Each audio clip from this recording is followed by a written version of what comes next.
Beau is Afraid. Ce film place Ari Aster au panthéon des réalisateurs les plus fascinants que j'ai pu et puisse encore suivre ces dernières années. Grand nom de ce qu'on appelle désormais le genre du elevated horror, terme ultra élitiste et vide de sens d'ailleurs, puisqu'il désigne des films d'horreur avec un fond et une esthétique qui lui est propre, bref des films d'auteur, soit l'horreur depuis ses débuts au cinéma, que ce soit chez Murnau, Romero ou Carpenter. Un terme stupide pour désigner simplement une nouvelle vague d'auteurs de l'horreur au cinéma, apparue cette dernière décennie, que ce soit Jordan Peele, Robert Eggers ou encore David Robert Mitchell, revenant aux bases pour s'écarter de l'horreur plus grand public, entre guillemets, où la facilité est au jumpscare et autres expériences de train fantôme. Ce qu'on appelle elevated horror, et donc l'horreur tout court, ce qu'elle a toujours été et devrait être. Ari Aster, en 3 longs métrages, a su se placer dans le haut du panier, d'abord avec Hérédité, qui était un peu plus conventionnel étant son premier, puis l'exceptionnel Midsommar, reprenant le Wicker Man de Robin Hardy, à sa sauce pour offrir un film profondément angoissant et cauchemardesque, qui figurait parmi les meilleurs films de son année à mes yeux, et y trône toujours 4 ans après sa sortie.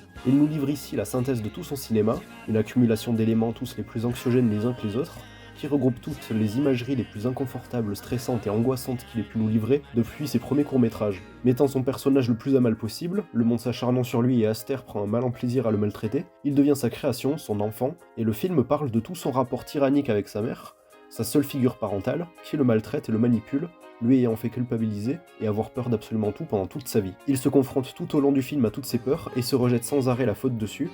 pour tout ce qui lui arrive à cause de sa mère. Mona Wasserman dirige une entreprise dont les initiales et le logo sont présents dès le début du film, lors de la présentation des logos des boîtes de production et de distribution, comme pour nous dire qu'elle garde le contrôle sur son fils avant même que le film ne commence véritablement. Mona devient l'avatar d'Aster, manipulant sa création pour le confronter au monde, proposant un discours méta sur le créateur et sa création au cinéma, à l'image du Mother d'Aronofsky, ou plus dernièrement sorti en France, le Mad God de Phil Tippett. Beau devient un Sims qu'Aster jette dans la piscine, en retirant l'échelle. Les visuels sont fous, sans trop divulgacher, on retient principalement la merveilleuse scène du théâtre, visible dans la bande-annonce, aux airs des films de Karel Zeman, avec de magnifiques décors et animations créés par Cristobal Leon